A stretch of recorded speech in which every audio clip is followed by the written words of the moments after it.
So we've got a little bit of breaking news here. There's a new statement from President Trump just posted on his Truth Social platform. He says this, quote, based on the fact that the government of Iran is seriously fractured, not unexpectedly so, and upon the request of Pakistani officials, we have been asked to hold our attack on the country of Iran until such time as their leaders and representatives can come up with a unified proposal. I have therefore directed our military to continue the blockade and in all other respects remain ready and able, and will therefore extend the ceasefire until such time as their proposal is submitted and discussions are concluded one way or the other. President Donald J. Trump. Barak Ravid, I mean, how do you read between the lines of this? I mean, the president here clearly, we will therefore extend the ceasefire until such time as their proposal is submitted. You were talking just at the top of the show about thinking we could see this resumption in hostilities any moment. Seems like the president is taking that off the table for now. What say you? Well, first, we said, that Vice President Vance postponed his trip to Pakistan indefinitely. I think President Trump here announced that there will be a ceasefire indefinitely. He did not give any time frame for this extension of the ceasefire. And I think what we see here is what, I think we discussed, earlier in the show. President Trump wants to end the war. He did not want to resume it. He wants a diplomatic solution. He thinks that all the military objectives, as far as this is what I hear from people around him. He thinks that the military objectives have mostly been achieved, and therefore the other objectives that still need to be achieved will be better achieved through a diplomatic deal, especially when it comes to Iran's nuclear program, its enrichment program, and its enriched uranium stockpiles. And I think this is the reason that President Trump just now announced that he's extending the ceasefire indefinitely. I think this means that he wants a deal. The problem is that if you announce such a thing, you take a lot of your leverage away. And while the blockade will still continue, I'm not sure that the Iranians will now feel that there's a credible military threat. Therefore, I'm not sure it will lead to concessions. Richard Haass, always wonderful to see you. Thank you so much for being here. What do you make of what the president has announced here? I have to say, the language alone in this post is remarkably sober by President Trump's standards. Well, I think what happened is people look at the implications, for example, of resuming conflict to start attacking. And we don't have essentially a serious target left anymore. Plus, renewed warfare opens up the possibility of Iranian retaliation against the countries of the region. That would be a disaster. So I think the president wisely extended the ceasefire. And I think what you have now, Casey, even though you don't have formal negotiations, I think this is an interesting moment for signal passing, whether it's direct or through Pakistan or whatever. What you could have, for example, is the United States could signal what we would be prepared to do with standing down the blockade, what we would require of Iran, or we could send some messages about nuclear issues or what have you, or what we would want in order to get the talks restarted. So I actually think this is actually a positive development here. One of the pieces of this message was the president, saying that they're going to wait for the Iranians to come back with a proposal of some sort. And Barak Ravid was on earlier reporting about splits, essentially, between the military and civilian wings of the leadership of Iran. What role do you think that's playing here? Well, it's both ironic and it's serious. It's ironic because the United States is in no small part responsible for it. The United States and Israel, all the targeted killings of Iranian political, clerical, and military leaders created a leadership vacuum. And what you now have is all sorts of people getting their footing, competing with one another. So it doesn't come as any surprise. The other day when the Iranians sent their delegation to Islamabad, they could have filled Madison Square Garden with it. There were so many people representing so many constituencies. So I think giving them some time and putting the ball in their court, letting them propose something rather than jamming them with an American position. I think this is much better. It forces them to come to terms with one another, and we're not put in the position of putting on the table something that looks unrealistic or, from their point of view, insulting to their dignity or pride. So I actually like this. It gives everyone a little bit of time to take a breath, and it gives them some time to sort themselves out. What do you think are the best and worst case scenarios sitting here today? Well, the worst we already alluded to, which is that talks, for whatever reason, don't go forward, either because the Iranians can't come to agreement or we ultimately put something on that they reject out of hand. And then you have a resumption of hostilities and things escalate. And bad situations could get worse, and that would be the definition of that. A lesser bad situation would simply be the strait stays closed, that you don't have active hostilities, but you have a closed Strait of Hormuz, which leaves everybody, Iran as well as the world, worse off economically.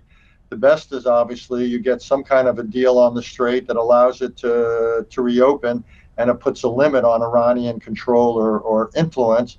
And then secondly, you deal with either the nuclear issue, to some degree. You don't have to necessarily solve it, but you deal with it, you park it in an acceptable place. I don't think it's realistic to think we're going to get a deal on other issues like Iranian support for proxy groups or Iranian ballistic missiles, what have you. My own sense is that that's too ambitious. But the two principal issues, the strait and the nuclear issue, getting some resolution of those two on terms we could live with, I think that's the best we could hope for. And I think it's a possibility. I don't think anybody should rule it out. As you sit here and lay that out for us very smartly, of course, it just occurs to me that the Strait of Hormuz was not on the table as an issue, really, before we started this war. Do you see America, if we have that best case scenario that you laid out, are we better off in the wake of this, or are we not? No, we'll be lucky if we're not worse off, or not too much worse off. You can't be better off with the Strait of Hormuz because there was no issue there beforehand. So at best, you get back to where you were, and probably more realistically, we won't get all the way there, but maybe we can get 90% of the way there. The nuclear issue, again, it wasn't an active issue. Iran was not about to do anything new when we started this war 6 weeks ago. There's no intelligence there. The kind of deal we're going to have to negotiate is probably the sort of thing that Messrs. Witkoff and Kushner were negotiating just beforehand and rejected. So we're going to come back to the same set of issues, by the way, that the Obama administration negotiated and this administration wouldn't negotiate. Inevitably, we're gonna end up there. But are we better off or worse off, even under the best case? My sense is the only positive is Iran is for years going to be weaker, but they'll be able to regenerate their drones and ballistic missiles and the rest. The downsides, though, are many. Iran's learned some dangerous lessons about its ability to influence the region and the world by controlling the straits. American munitions stockpiles are much diminished. America's relations with its Gulf partners, with its allies in Europe and Asia, are strained to an extraordinary degree. American standing in the world is down. So overall, even under the best case, it's hard to see, shall we say, that we're better off. I just don't see it. I think history will be probably quite critical. What again was a discretionary war, what I would call a war of choice that didn't have to be fought at this time. I think history is going to be quite tough, that the results won't justify the decision to go to war.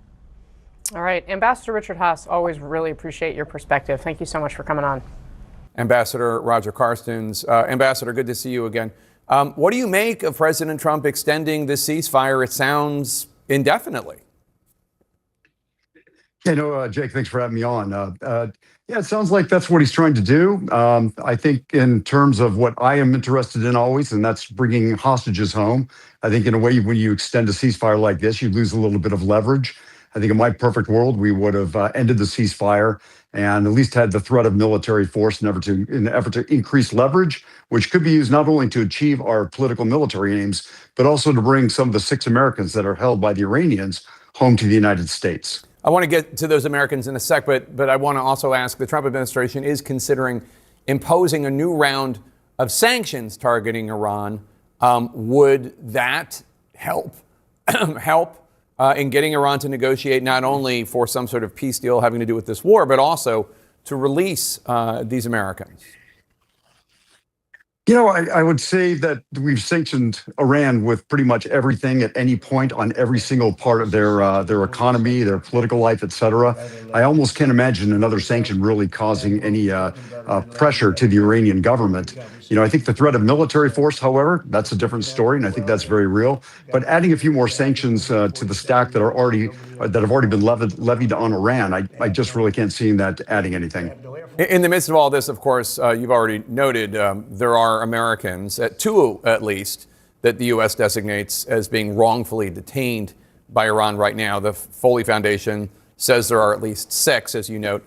The 2 that the U.S. designated as being wrongfully detained are Reza Valizadeh. He's a 49-year-old Iranian-American journalist, and Kamran Hekmati. He's a 70-year-old Jewish Iranian-American. Both have been detained in Iran for more than a year, believed to be held in a notorious prison in Tehran.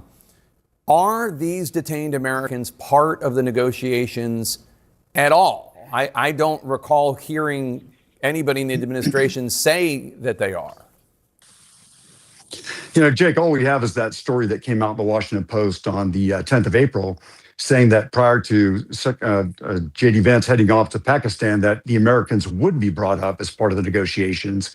However, after the negotiations took place in Islamabad, I've heard nothing, and no one that I've known has heard anything about the Americans being a part of those negotiations.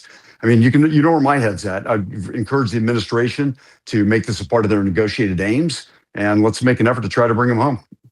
To the west of Iran is Kuwait, where a Kuwaiti-American journalist is being detained. His name is Ahmed Shahab El-Din.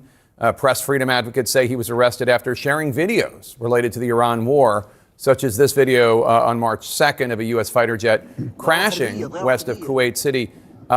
Could El-Din be part of negotiation talks, even though it's not related specifically to Iran? Yeah, Jake, you remember what happened when we made a grand bargain with Russia on the 1st of August of 2024?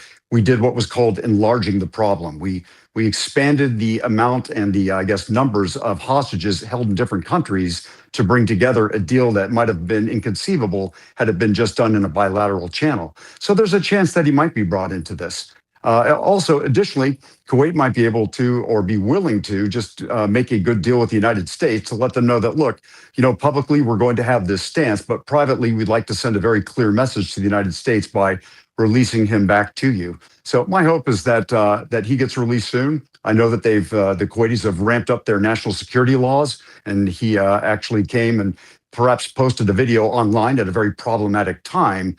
But clearly, he's a journalist trying to do his job, and he's an American citizen, and we need to work to bring him home. Yeah, and Kuwait's supposedly an ally of ours.